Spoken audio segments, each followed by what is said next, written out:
Ailede men persomen qo'rsam, shuncha qilsammi sirt degan ta'mni qat'iy chiqaramayman degan urug' tuqqanliga. Men persomenni sirtkidim o'qishni qilish usuluna keldim. Qilish usulimi nihoyat oddiy bo'lib, bir liqitim ko'singiz chiqib o'rganalaysiz, ham sugunish boshlaylik ketdi. Avval o'zimizning yoqtirish bo'yicha material tayyor qila olamiz. Meni tayyor qilganlarim bo'lsa, suratdagidek go'sht, ko'k qizilloza, yangyo, sho'xla va zanjil so'mpiyazlarni tayyor qilib oldim.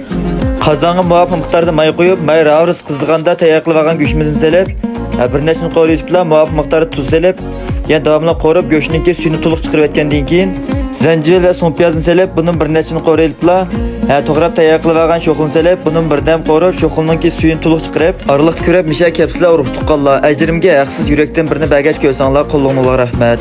Orqadan yangyoni solib, bir nechta aralashtirib qo'rilib, navada ta'mini sirtnigidek nihoyat o'zgacha yeyish qilmaydi degan urug' tuqqanlar. Cho'ng ustamning manparsomen tesis qo'sdim muvofiq miqdorda solamiz. Cho'ng ustamning cho'ngligi bor deb oilada manparsomen qo'rsanglar qat'iy sirtnigidek chiqarmagan urug' tuqqanlar men mushlam sinab beqinglar.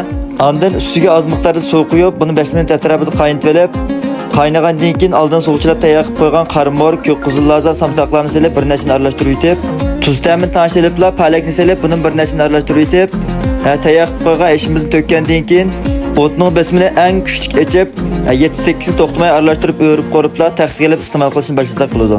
Mana shunday qilib so'may etish usulini o'rganib bo'ldik. Amsa oxirida meni izchil qo'llab kelayotgan urug' tuqqanlar ko'pdan-ko'p rahmat.